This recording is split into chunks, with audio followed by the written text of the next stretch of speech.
Welcome back नवदा classes. तो ये है हमारी लर्निंग एंड टीचिंग की सीरीज़ और आज हम डिस्कस करने वाले हैं role of teacher in peer tutoring कि टीचर्स का क्या काम है। तो peer tutoring student centre approach है, लेकिन इसका मतलब ये नहीं कि टीचर का रोल ख़त्म ही हो जाता है। एक्चुअली टीचर का रोल और ज़्यादा स्ट्रैटेजिक और इम्पॉर्टेंट हो जाता है। तो अगर आपको नहीं पता तो पीयर ट्यूटरिंग में क्या होता है, दो बच्चे हैं, वो एक दूसरे को हेल्प कर रहे हैं पढ़ाने में, जिसके अंदर एक जो ट्यूटर होता है वो एक्सपर्ट होता है और मतलब जो एक बच्चा पढ़ा रहा है और दूसरा जो उससे पढ़ रहा है उसको ट्यूटी बोलते हैं। नो वॉइस का मतलब नौसिखिया होता है। तो इसके अंदर अलग अलग तरह की टीचिंग थी, जैसे कि क्रॉस एज ट्यूटरिंग, जिसके अंदर एक बड़ा सीनियर स्टूडेंट अपने जूनियर स्टूडेंट को पढ़ा रहा है।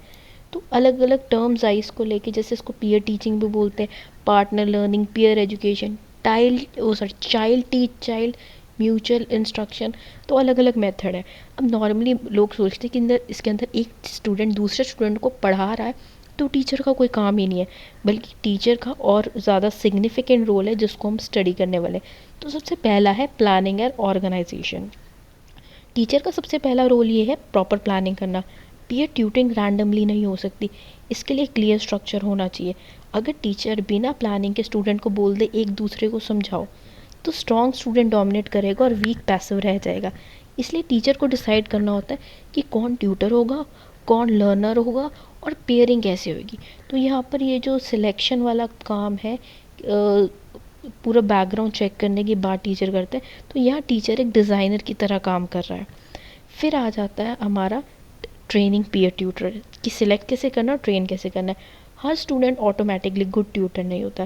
टीचर को स्टूडेंट्स को ट्रेन करना पड़ता है कि कैसे एक्सप्लेन करना है, कैसे पेशेंस रखनी है और कैसे फीडबैक देना है।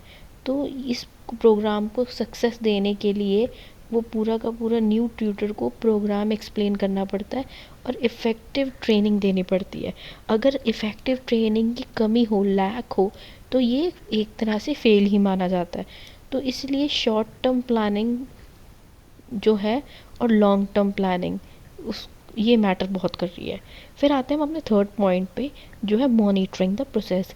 पीयर ट्यूटिंग चल रही है और इसका मतलब टीचर फ्री है? नहीं। टीचर कॉन्टीन्यूसली ऑब्जर्व कर रहा है कि स्टूडेंट सही डायरेक्शन में काम कर रहे हैं या नहीं, कोई स्टूडेंट इग्नोर तो नहीं हो रहा। तो टीचर क्लास में सर्कुलेट करता रहता है, सुनता है स्टूडेंट क्या डिस्कस कर रहे हैं और ज़रूरत पड़ने पर इंटरवीन करता है। ठीक है, तो ये असेसमेंट टूल्स को सिलेक्ट कर रहा है और फॉर्मल इनफॉर्मल असेसमेंट टूल दोनों को ये मैनेज कर रहा है और डेली प्रोग्रेस रिपोर्ट भी बना रहा है, प्रोग्रेस भी ट्रैक कर रहा है। तो ये पॉइंट्स भी जो है वो इम्पॉर्टेंट है। फिर आता है हमारा अगला fourth point, providing support and finding support for peer tutoring. जहाँ स्टूडेंट अटक जाते हैं वहाँ पर टीचर सपोर्ट देता है।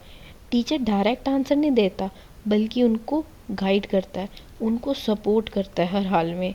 तो टीचर बोलता है दोबारा सोचो ये स्टेप कैसे आया, इससे स्टूडेंट जो है वो खुद सॉल्यूशन तक पहुंचता है। टीचर का रोल ये भी है कि वो चेक करे लर्निंग हो भी रही है या नहीं।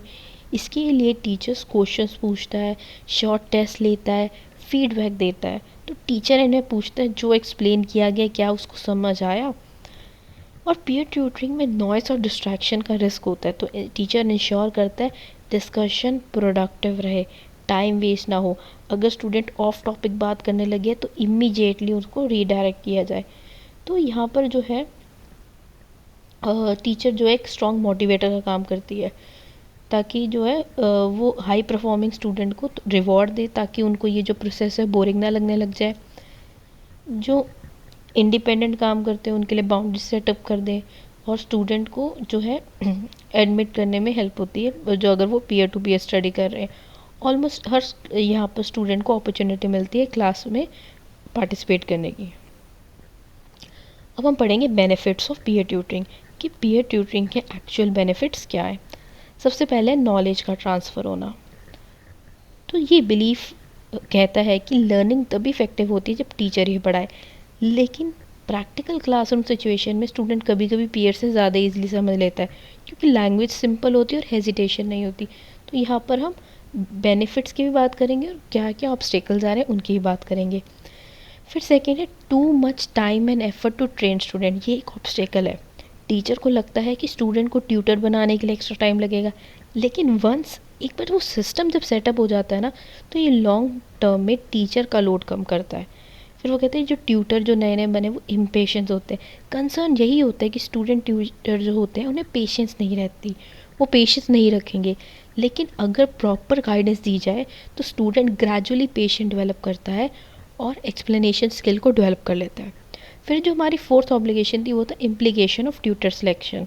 ये डाउट होता है कि कौन ट्यूटर बनेगा और क्या ये फेयर होगा, इसलिए टीचर का रोल इम्पॉर्टेंट हो जाता है कि प्रॉपर सिलेक्शन और रोटेशन ज़रूरी रहे। फिर आता है fifth, academic subject sustainability of peer tutoring. कुछ लोग सोचते हैं कि सब्जेक्ट के लिए पीयर ट्यूटरिंग सूटेबल नहीं है, लेकिन रीडिंग, मैथ्स और कंसेप्चुअल सब्जेक्ट में ये हाईली इफ़ेक्टिव प्रूव हुई है। और फिर आ जाता है lack of expertise on tutors part. ये कंसर्न होता है कि स्टूडेंट एक्सपर्ट नहीं है, वो कैसे सिखाएगा। लेकिन यहाँ जो फोकस है परफेक्ट टीचिंग नहीं है, बल्कि शेयर टीचिंग होती है। तो ये सारे डाउट इम्पॉर्टेंट हैं, लेकिन रिसर्च शो करती है कि सब कंसर्न के बावजूद पीयर ट्यूटरिंग जो है उसका इम्पैक्ट पॉजिटिव है। अब हम उनके एक्चुअल बेनिफिट्स को देखते हैं कि इसका एक्चुअल बेनिफिट क्या है। तो जो सबसे पहला है वो है learning of academic skills. Student को एकेडमिक स्किल इम्प्रूव हो रही है। रेगुलर पीयर डिस्कशन से कंसेप्ट क्लियर हो जाते हैं और प्रैक्टिस भी हो जाती है।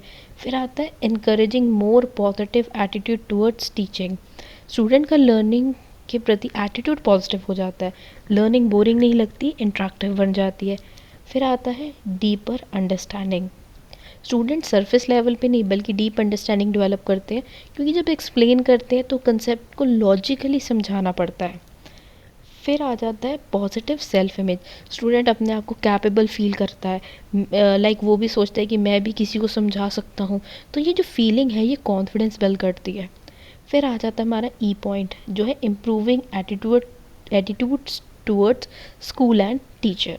स्कूल और टीचर के प्रति पॉजिटिव बिहेवियर डेवलप होता है, क्लासरूम एनवायरनमेंट सपोर्टिव लगने लगता है।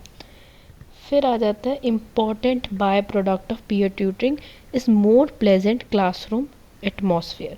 क्लासरूम एनवायरनमेंट फ्रेंडली हो जाता है और कोऑपरेटिव हो जाता है, कंपटीशन कम, कोलैबोरेशन ज़्यादा हो जाती है। फिर आ जाता है better adjustment and transferable skills. Student ऐसे स्किल डेवलप करते हैं जो फ्यूचर में लाइफ में काम आ रही है। हेल्पिंग बिहेवियर घर पर भी रिफ्लेक्ट होता है, जैसे सिबलिंग्स को पढ़ाना। देन है इन मोटिवेशन। स्टूडेंट की मोटिवेशन लेवल बढ़ जाती है, पार्टिसिपेशन से इंटरेस्ट ऑटोमेटिकली इंक्रीज हो जाता है।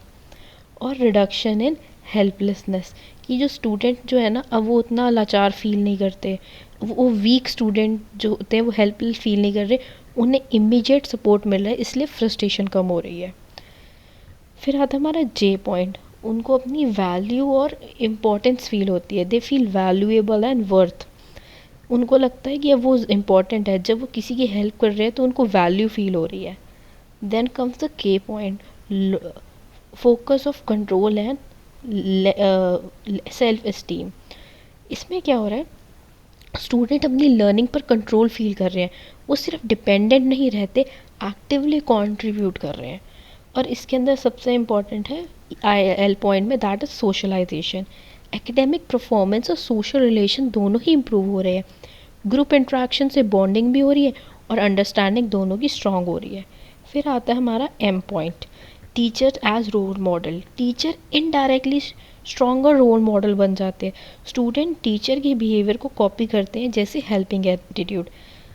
तो इस सेक्शन का जो कोर आइडिया यही है कि पीयर ट्यूटरिंग सिर्फ एकेडमिक इम्प्रूवमेंट तक लिमिटेड नहीं है, ये स्टूडेंट का बिहेवियर, कॉन्फिडेंस, एटीट्यूड और सोशल डेवलपमेंट पे भी डीप इम्पैक्ट डालता है। Thank you.